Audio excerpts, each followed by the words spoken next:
So hello friends, कैसे हैं आप सब लोग। आज के इस सेशन में हम डील करेंगे इकोनॉमिक्स के डेली करंट अफेयर्स क्वेश्चंस का। और डेली के करंट अफेयर्स के क्वेश्चंस में मैं आपको डेली का जो न्यूज़पेपर आता है उसके इकोनॉमिक्स के पॉइंट्स को, उसमें जो इकोनॉमिक्स के जो भी टॉपिक हमारे आते हैं उन टॉपिक्स को मैं यहाँ पर 10 क्वेश्चंस में कन्वर्ट करके आपके सामने लेके आता हूँ। सो बिना देरी किए हम स्टार्ट करते हैं। दिस इज़ 10 दिसंबर 2024 और मेरा नाम है प्रतीक कुमार। बिना देरी किए हम स्टार्ट करते हैं। First question, consider the following statements. One nation one subscription applies to all OTT platforms in India। One nation one subscription के ऊपर एक क्वेश्चन आया है कि वन नेशन वन सब्सक्रिप्शन जो होता है क्या ये सभी OTT प्लेटफॉर्म्स पर अप्लाई होता है। सो फर्स्ट थिंग, हमें दो चीज़ों पर ध्यान देना है यहाँ पर। पहला पॉइंट है ऑल और दूसरा पॉइंट है OTT प्लेटफॉर्म्स। ऑल से मतलब है कि भैया सभी प्लेटफॉर्म्स पर अप्लाई हो रहा है। OTT प्लेटफॉर्म यानी ओवर द टॉप प्लेटफॉर्म्स, यानी भैया वो सारे प्लेटफॉर्म्स जो इंटरटेनमेंट के लिए हमारे लिए बनाए गए हैं, जहाँ पर हम वीडियोज़ देखते हैं, मूवीज़ देखते हैं। फॉर एग्जाम्पल आपका हॉटस्टार हो गया, आपका अमेजॉन प्राइम वीडियोज़ हो गया ना, ठीक है। तो इनको लेके इन्होंने बात कही कि सारे OTT प्लेटफॉर्म्स का क्या एक सब्सक्रिप्शन हो सकता है। चलिए बात करते हैं। दूसरा point, ONOS scheme has been approved for 3 years, या ये 3 साल के लिए अप्रूव हुई है। सेकंड डाउट का पॉइंट यहाँ आता है, मतलब थर्ड डाउट का पॉइंट यहाँ आता है हमारे लिए, क्योंकि यहाँ पर ही ऐसे फिगर्स में भी वो हमारे साथ UPSC हमारे साथ खेलने का प्रयास करता है। आइए अगले पॉइंट पे चलते हैं। One nation one scheme provides nation wide access to scholarly research articles and journals. ठीक है, नेशन वाइड एक्सेस यानी वन नेशन वन सब्सक्रिप्शन हमें क्या बात करने की कह रहा है कि भैया हमें नेशन वाइड एक्सेस देगा सभी स्कॉलर्स को, जितने भी स्कॉलर्स हैं सभी को। किस चीज़ के लिए? रिसर्च आर्टिकल्स और जर्नल से रिलेटेड हमें क्या देगा? एक्सेस देगा। तो ये कुछ आपको अजीब सा नहीं लग रहा कि पहला पॉइंट हमें बात कर रहा है, पहला पॉइंट जो हमारा था वो हमें कह रहा है कि भैया ये तो एंटरटेनमेंट के पर्पस के लिए काम आएगा, अमेजोन पे वीडियोस देखने के लिए काम आएगा। दूसरा कह रहा है पढ़ाई के काम आएगा।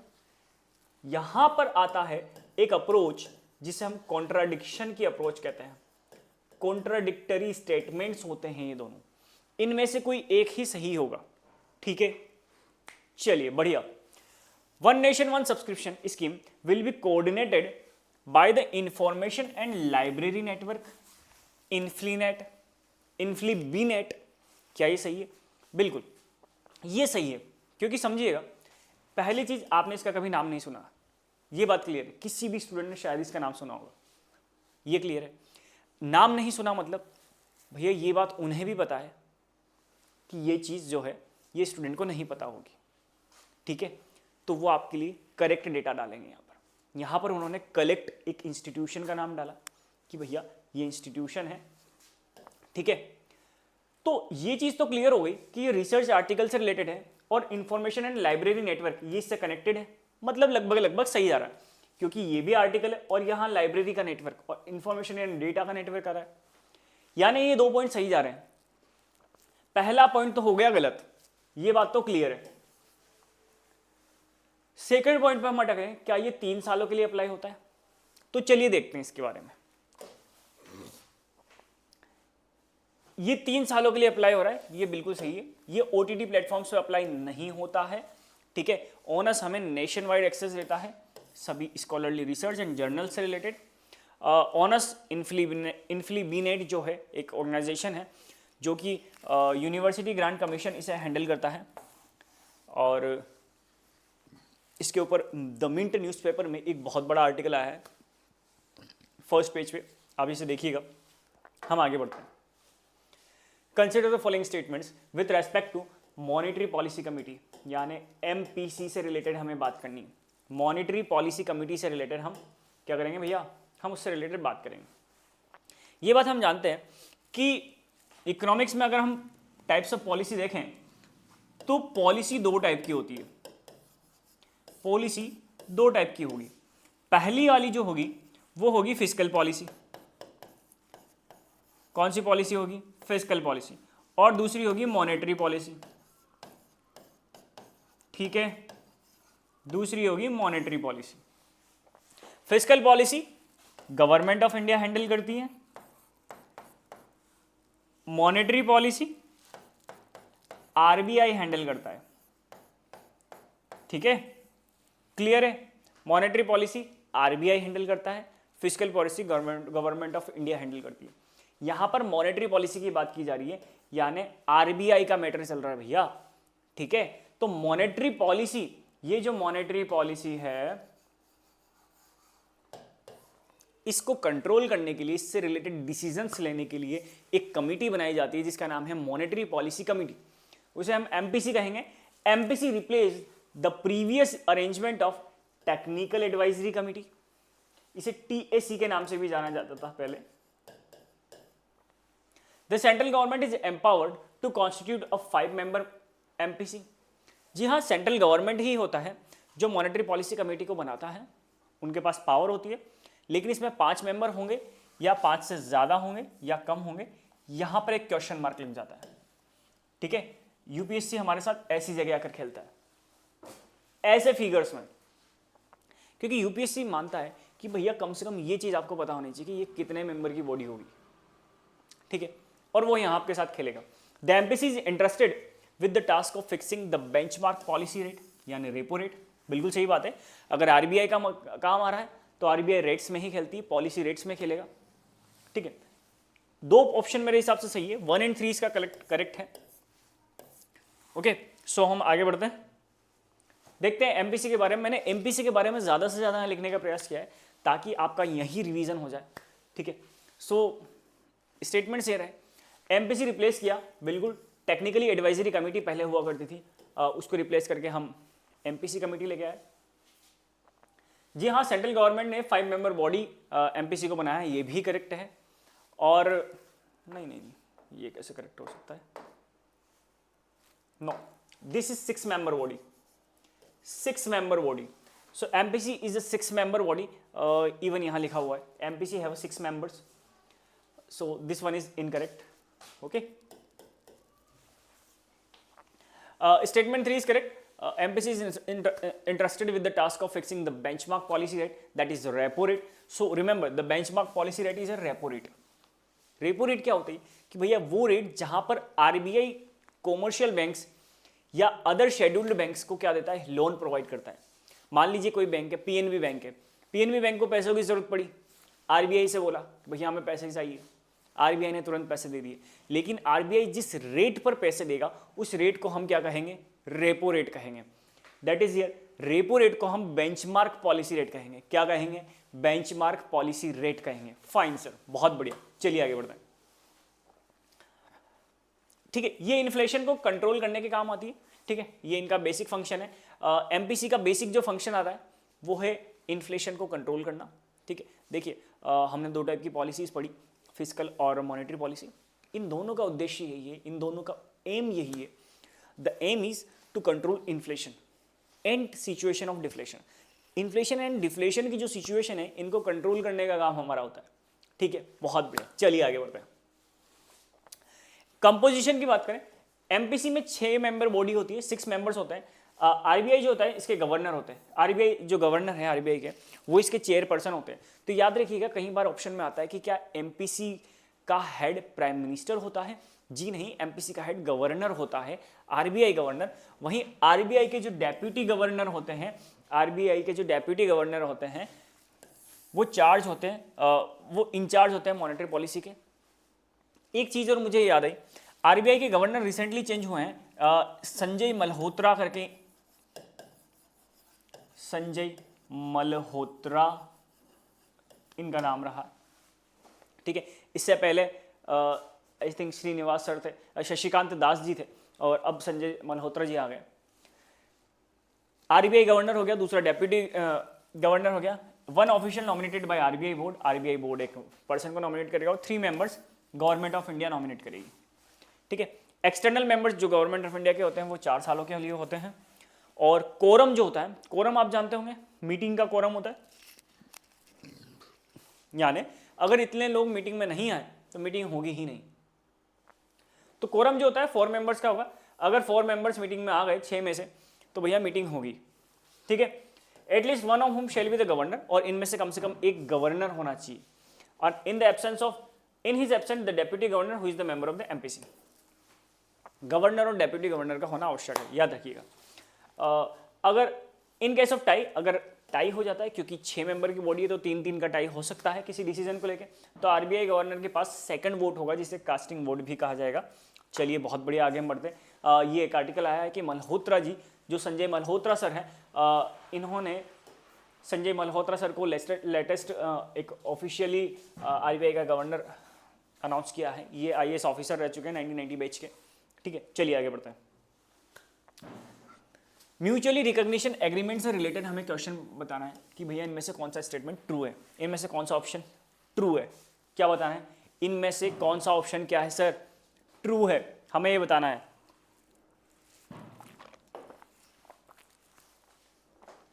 फाइन।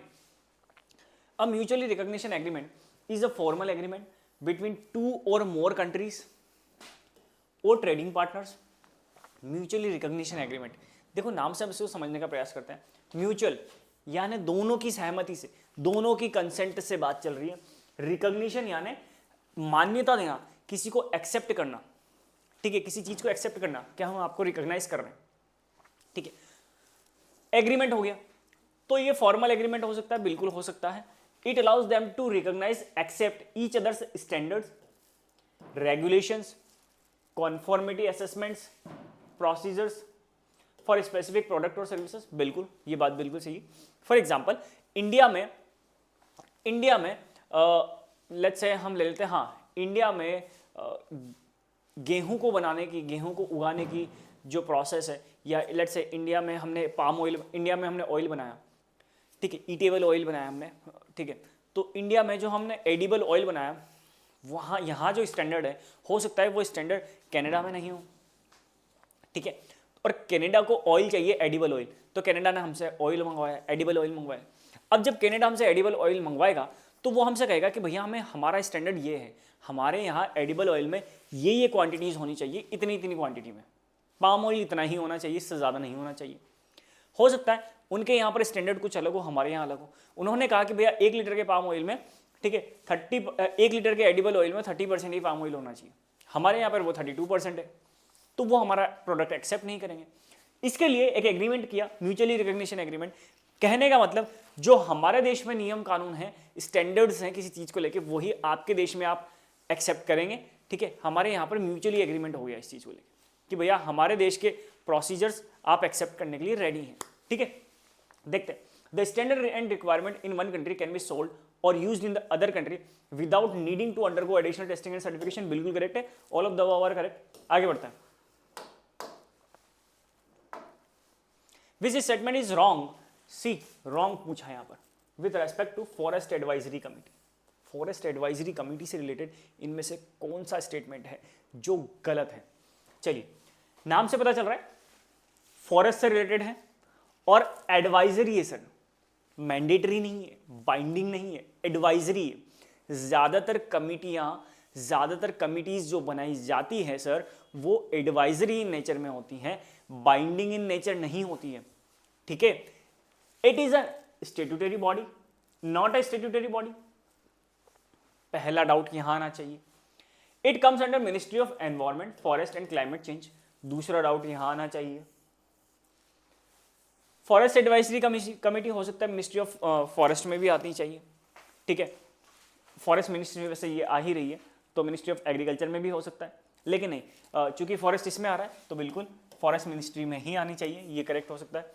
द एफएसी यानी forest advisory committee evaluates industrial projects, बिल्कुल वो सारे इंडस्ट्रियल प्रोजेक्ट को ये इवेल्युएशन करेगी जो प्रोजेक्ट फॉरेस्ट लैंड की, जिन्हें फॉरेस्ट लैंड की जरूरत है। फॉर एग्जाम्पल, अगर किसी को केबल फैक्ट्री डालनी है, केबल वायर बनाने की फैक्ट्री डालनी है, तो भैया उन्होंने देखा है कि हमें जंगल का एरिया चाहिए, इतना एरिया चाहिए फॉरेस्ट का, तो वो फॉरेस्ट एडवाइजरी कमेटी से क्या करेगी, सिफारिश लेगी, परमिशन लेगी, और एफएसी उस प्रोजेक्ट को क्या करेगी, इवैल्यूएट करेगी। It was constituted under forest conservation act of 1980। बिल्कुल ये कह सकते हैं हम, फॉरेस्ट कंजर्वेशन एक्ट 1980 के तहत ही इसको आता होगा। मेरा मानना है अगर इसके लिए एक्ट बना हुआ है, सी ये दोनों स्टेटमेंट कॉन्ट्राडिक्ट कर रहे हैं। आप स्टेट्यूटरी का मतलब समझिए, ये क्वेश्चन डाला ही स्टेट्यूटरी वर्ड को समझने के लिए है कि स्टेट्यूटरी वर्ड का मतलब क्या होता है। आप स्टेट्यूटरी वर्ड का मतलब समझिए। स्टेट्यूटरी का मतलब हो गया कि passed by an act of parliament, act of parliament. Statutory का मतलब ही यही तो होता है कि जहां उसे स्टेटस मिल जाए एक, ठीक है। अगर कोई भी बॉडी जो किसी एक्ट यानी पार्लियामेंट के कानून के द्वारा, ठीक है, जो किसी पार्लियामेंट के कानून के तहत, पार्लियामेंट की कानून की बाउंड्री के अंडर में आती है, वो एक स्टेट्यूटरी बॉडी कहलाती है। तो अगर ये फॉरेस्ट कंजर्वेशन एक्ट 1980 के तहत आई है तो हम इसे कैसे एक स्टेट्यूटरी बॉडी नहीं कहें, ये एक स्टेट्यूटरी बॉडी रहेगी सर। ये किसी एक्ट के अंदर बनी है ना, हमने फॉरेस्ट एक्ट निकाला, फॉरेस्ट एक्ट के अंदर में एक कमेटी बनाई, एफएससी कमेटी, तो वो एफएससी कमेटी एक स्टेट्यूटरी कमेटी कहलाएगी क्योंकि वो किसी एक्ट के अंदर में बनाई गई है, ठीक है। अगर बिना किसी एक्ट के हम इसे बनाते हैं तो स्टेट्यूटरी कमेटी नहीं कहलाती। For example NITI Aayog is not an statutory committee. Okay, चलिए फाइन, आगे बढ़ते हैं। ये इसका टोटल डेटा है और सीधी सी बात है, कम्युनिटी की जो रिपोर्ट है ज़रूरी नहीं कोई इसे अप्रूव करे, ठीक है। और दिस इज, ये एक आर्टिकल इसके ऊपर आया था। Which one of the following statement is about बीमा सखी योजना इज इनकरेक्ट। हमें इनकरेक्ट बताना है बीमा सखी योजना के बारे में। सखी से मतलब कहीं ना कहीं वीमेंस आ रहा है, फीमेल से आ रहा है, बीमा की बात की जा रही है। Bima Sakhi is stipend based program exclusively for womens, बिल्कुल करेक्ट बात है, ये सही है। लेकिन कहीं ना कहीं यहाँ पर एक एक्सट्रीम वर्ड आ रहा है, ठीक है। हमें एक्सट्रीम वर्ड्स देख के हमेशा सतर्क होना चाहिए, अलर्ट होना चाहिए। Fine, women aged between 30 and 70 years who have completed their 10th class are eligible। यहां पर दो जगह डाउट होना चाहिए, 30 to 70 years and 10th class. आप जस्ट सोचिए कि अगर गवर्नमेंट को 10th पास ही चाहिए तो 30 साल की उम्र क्यों लेगा। अगर गवर्नमेंट को कोई व्यक्ति 10th पास चाहिए तो वो 30 साल की उम्र की बात क्यों करेंगे, पहली चीज। चलिए, ईच बीमा सखी will earn a monthly stipend of ₹7,000 in first year, ₹6,000 in second year and ₹5,000 in third year, ठीक है। 3 सालों तक इन्हें स्टाइपेंड दिए जाएंगे इस तरीके से डिक्रीजिंग फॉर्म में। एडमिनिस्टर्ड बाय LIC, बिल्कुल ठीक है, चूंकि बीमा सखी योजना है, स्टाइपेंड की बात चल रही है। मेरे अनुसार सबसे गलत पॉइंट ये होगा, ये दोनों सही होने चाहिए। देखते हैं, LIC बीमा सखी का एक स्टाइपेंड बेस्ड प्रोग्राम है। LIC का एक प्रोग्राम है बीमा सखी योजना और 3 इयर्स के लिए इस योजना को लाया गया है, इस स्कीम को 3 इयर्स के लिए लाया गया है। 10th पास फीमेल्स होनी चाहिए, 18 to 17 ईयर्स की, 18 to 17 ईयर्स, 70 ईयर्स की एज एक ग्रुप है। फर्स्ट ईयर में 7,000 मिलेंगे, सेकेंड ईयर में they will get 6,000 and in the third year they will get ₹5,000 each. So this is here prime minister Modi ji launched insurance awareness scheme for womens. Okay, let's move ahead. Regarding the BRICS, consider the following statements. BRICS, as we know, BRICS is an international organization which constitute of Brazil, Russia, India, China and South Africa. Let's see ahead. BRICS is an acronym. First thing, we have to find the incorrect statement. Okay, BRICS is an acronym of grouping of the world's leading emerging economies, namely Brazil, Russia, India, China and South Africa. Yeah, this is correct. So option 1 is correct. Point 1 is correct. In 2001, a British economist Jim O'Neill coined the term BRIC. जी हाँ, बिल्कुल correct है। Starting में इसका नाम brick ही था, BRICS नहीं था, याद रखिएगा। एस बाद में आया है, साउथ अफ्रीका ने बाद में ज्वाइन किया है, इसलिए यहां पर एक डाउट आना चाहिए कि साउथ अफ्रीका ने कब ज्वाइन किया है, क्या 2012 में किया है या उसके बाद किया है। The BRICS prior to expansion represent 24% of the global GDP and 16% of the globe trade. ठीक है, ब्रिक्स जो है आज 24% ऑफ वर्ल्ड की जीडीपी को लेकर चलता है। वर्ल्ड की 24% ऑफ जीडीपी ब्रिक्स के साथ जुड़ी हुई हैं और 16% ऑफ ग्लोबल ट्रेड ब्रिक्स के साथ हो रहा है। सो मेरे हिसाब से ऑप्शन 3 तो गलत है यहाँ पर, और I think all of them are correct, so only 1 is incorrect in my case, या this is incorrect. BRICS South Africa ने 2010 में ज्वाइन किया था, उसके बाद से ये ब्रिक्स से नाम हो गया, ब्रिक्स से।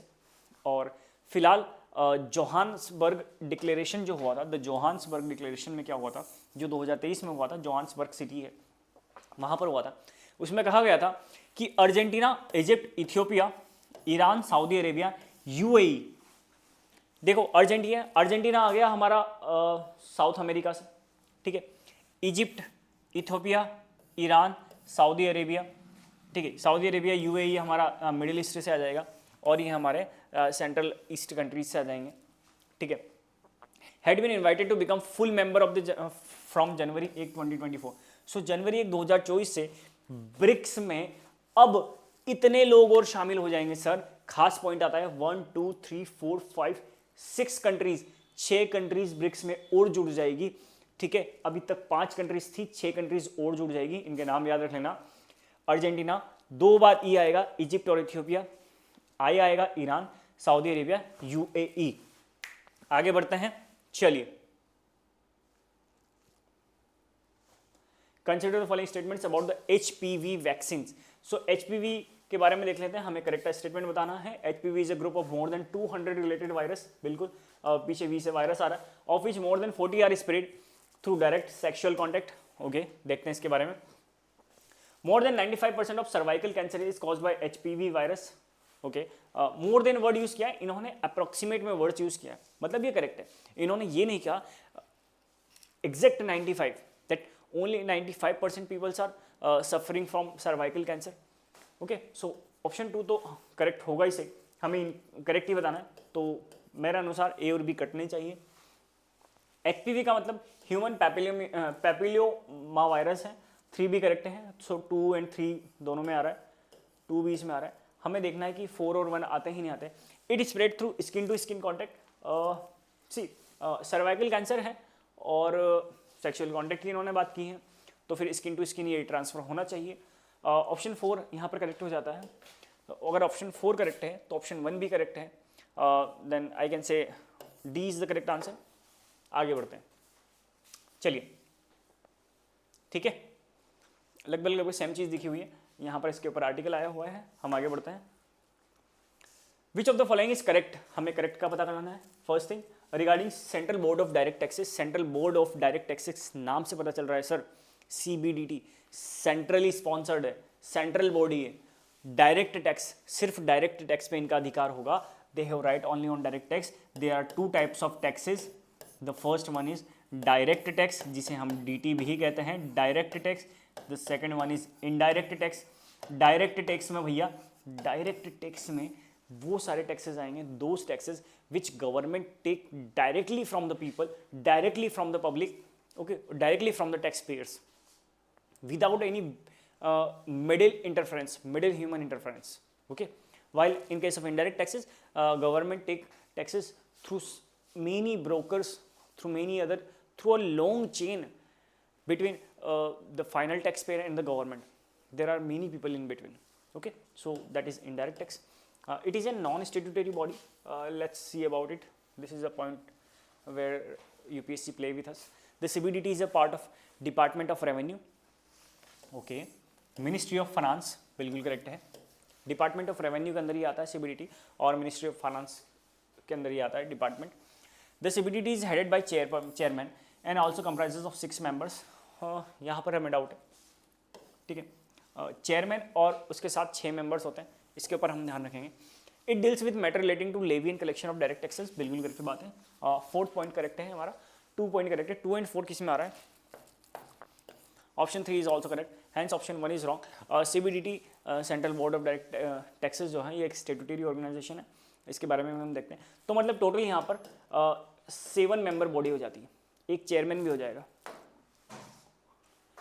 सो central board of direct revenue act लगता है यहाँ 1963 का, central board of revenue act 1963 लगता है, और इसी के तहत ये स्टेटूटरी बॉडी बन जाती है।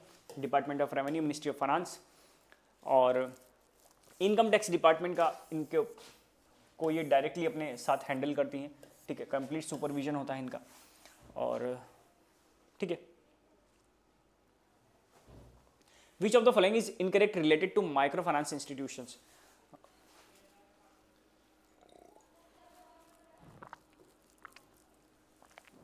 सो which of the following is incorrect, हमें यहां पर इनकरेक्ट स्टेटमेंट बताना है, no issues related to the microfinance institutions, MFI. MFIs are financial companies. MFIs are financial companies that provide small loans to, see नाम से हमें पता चल रहा है, आप एक बार ट्राई कीजिए, माइक्रो नाम से पता चल रहा है, माइक्रो, स्मॉल एंड मीडियम, ठीक है। सो माइक्रो फाइनेंस इंस्टीट्यूशंस, वो institutions, those institutions which provide finance यानी which provide loan, micro loans यानी small, very small quantity loans, they are loans with having a particular cap, okay. MFIs are financial institutions that provide small loans to people who do not have any access to banking facilities, okay. In India, all loans that are below rupees 5 lakh, this is the point, can be considered as a micro loans. We can't say anything about it. Interest rates are higher than those charged by the normal banks. How can interest rates be high? यही question mark लग जाना चाहिए. I think this is wrong. Interest rate small, see समझिए आप बात को, micro finance institution sir, मतलब bank loan ऐसे लोगों को दे रहा है जिन्हें छोटे छोटे अमाउंट की जरूरत है, और छोटे लोन की जरूरत किसे होगी? एक बिल्कुल लोअर क्लास व्यक्ति को, एक बिल्कुल मिडिल क्लास व्यक्ति को, बहुत गरीब व्यक्ति है जो उठना चाहता है, ठीक है, जो आगे बढ़ना चाहता है, उसे बिल्कुल माइक्रो फाइनेंस इंस्टीट्यूशन की ज़रूरत होगी, छोटे से लोन की ज़रूरत होगी, भैया हमें 1 लाख का लोन दे दो, 50,000 का लोन दे दीजिए, होगी ना। उसके ऊपर बैंक हायर चार्ज कैसे करेगा? ये तो एक गलत बात हो गई, इनके लिए तो स्पेशली लो चार्ज होना चाहिए, तो ये स्टेटमेंट यही गलत हो जाता है। हमें इनकरेक्ट वाला बताना है। लेट्स से अगर हम इनकरेक्ट की बात करें तो थर्ड इनकरेक्ट हो जाता है, तो ऑप्शन बी कट जाता है। Services include micro loans, micro saving and micro finance insurance. So 2 भी मुझे इसमें लग रहा है 2 भी गलत है, फिर तो 2 भी गलत होना चाहिए, 2 एंड 3 इसमें गलत हो जाएगा। ये तो करेक्ट है और वो भी करेक्ट है। आइए देखिए C is correct answer. Low income population को लोन दिया जाता है, micro loans, micro saving and micro insurance की बात इसमें की जाती है। Financial companies small loan provide करती है टू जिनके पास बैंकिंग फैसिलिटीज नहीं होती है, बिल्कुल करेक्ट है।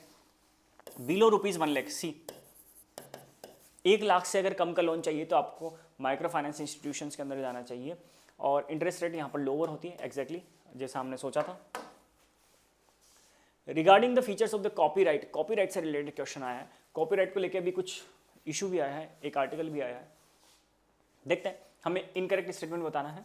Copyright protect the ideas not the expression, C यहाँ पर ये गेम खेल रहे हैं हमारे साथ, protect the ideas not the expression, ठीक है, इसके ऊपर बात करेंगे। An injunction is a court order that typically direct, injunction क्या होता है? एक कोर्ट का ऑर्डर होता है जो हमें डायरेक्ट करता है someone to stop particular action. हाँ बिल्कुल सही है, इंजंक्शन किसी काम को रोकने के लिए कोई ऑर्डर गवर्नमेंट जब देती है, या कोर्ट हमें जब ऑर्डर देता है तो उसे इंजंक्शन कहते हैं। कोर्ट जब भी हमें किसी काम को रोकने के लिए ऑर्डर देता है उसे इंजंक्शन कहा जाता है, ठीक है। Copyright owners have the right to take legal actions against infringers, बिल्कुल कॉपीराइट ऑनर जो होता है उसके पास बिल्कुल राइट होता है कि वो एक लीगल एक्शन रहे जिस व्यक्ति ने उनके राइट्स को इन्फ्रिंज किया यानी तोड़ा है। 1 एंड 3, 2 एंड 3 तो एग्जैक्टली करेक्ट है, बट 1 के बारे में मुझे कुछ डाउट लग रहा है, so I think only 2 will be the correct answer here. If talking about incorrect then only 1 is incorrect. So let's see about it. Copyright refers to the legal protection provided to creator of literary, dramatical, musical and artistic works as well as producers of the cinematographic films, sound recording. So यहाँ पर expressions भी आ गए, ठीक है। Aims to safeguard these creative works. Okay. So copyright is an Copyright Act of 1957. Copyright protects the expressions and not the ideas. It protects expressions, not the ideas. Okay, and right to take legal actions, injunction is a court order. So I think we are correct here. Incorrect is only this one is incorrect and both are incorrect. So I think option A should be there rather than option B. So यहाँ हमें option A रखना चाहिए. Okay. So आज के लिए इतना ही था. जाते जाते मैं आपसे ये कहूँगा कि हमारे यहाँ पर हम जो प्रयास कर रहे हैं कुछ इकोनॉमिक्स के क्वेश्चंस का प्रयास कर रहे हैं. मैं डेली के आपको ये क्वेश्चंस डेली कंसिस्टेंटली आपके सामने लेके आऊँगा और आई होप आप इस चीज़ का पूरा फ़ायदा उठाएंगे. ये आने वाले यूपीएससी के प्रीलिम्स एग्ज़ाम के लिए, आने वाले यूपीएससी के अभी 2024 दिसंबर चल रहा है, आने वाला यूपीएससी का एग्ज़ाम मई या जून 25 में होगा, उसके लिए बहुत इंपॉर्टेंट है. सो प्लीज़ फोकस कीजिएगा और इस चीज़ का फ़ायदा उठाइए. एंड जय हिंद, जय भारत. मिलते हैं नेक्स्ट क्लास में.